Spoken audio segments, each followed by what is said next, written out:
முக்கிய செய்தி. நெல்லை அருகே இருசக்கர வாகனத்தில் சென்ற தந்தை மகன் வெட்டி கொலை செய்யப்பட்டுள்ளனர்.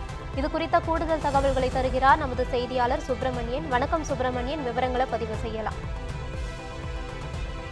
வணக்கம் ஜெயஸ்ரீ. நெல்லை மாவட்டம் கலிடகுறிச்சி அருகே உள்ள ஊராட்சி பகுதியில் முன்விரோதம் காரணமாக தந்தை மற்றும் மகன் கொடூரமான முறையில் வெட்டி கொலை செய்யப்பட்ட சம்பவம் பெரும் பரபரப்பை ஏற்படுத்தியுள்ளது. சம்பவம் தொடர்பாக போலீசார் தீவிர விசாரணை மேற்கொண்டு தலைமறைவாக உள்ள குற்றவாளியை தேடி வருகின்றனர்.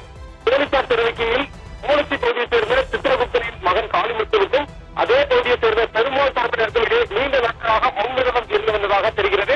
இதன் தொடர்ச்சியாக பல்வேறு மோதல்கள் நடந்துள்ளதாகவும் தெரிவித்தனர். இந்த நிலையில் காளிமுத்து தனது 2 மகன்களுடன் இருசக்கர வாகனத்தில் சென்று கொண்டிருந்த போது அவர்கள் பின்தொடர்ந்து வந்த மர்ம கும்பல் அம்பாஸ்டர் காரை இருசக்கர வாகனத்தின் மீது மோதியதாக கூறப்படுகிறது. இதில் 3 பேரும் கீழே விழுந்துள்ளனர். அதைத் தொடர்ந்து அறிவாளிகளுடன் வந்த கும்பல் காளிமுத்து மற்றும் அவரது மகன் ஜெயராஜை தரமுறையாக வெட்டி தாக்கியுள்ளனர். இந்த தாக்குதலில் ஜெயராஜ் சம்பவ இடத்திலே உயிரிழந்துள்ளார்.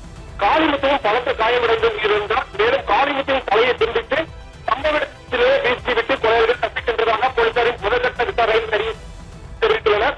இந்த தாக்குதலில் காளிமுத்துவின் மற்றொரு மகன் காயமடைந்துள்ளார். அவர் மருத்துவமனையில் அனுமதிக்கப்பட்டு சிகிச்சை பெற்று வருகிறார். இரட்டை கொலை சம்பவம் தொடர்பாக கலிடகுறிச்சி போலீசார் வழக்கு பதிவு செய்து விசாரணை நடத்தி வருகின்றனர். தலைமறைவாக உள்ள பெருமாள் தரப்பினரையும் பிடிக்க தனிப்படையில் அமைக்கப்பட்டுள்ளனர். சம்பவத்தை தொடர்ந்து மூலச்சி மற்றும் சுற்றுவட்டார பகுதியில் பதட்டம் நிலவுவதால் அசம்பாவிதத்தை தடுக்க ஏராளமான போலீசார் பாதுகாப்பு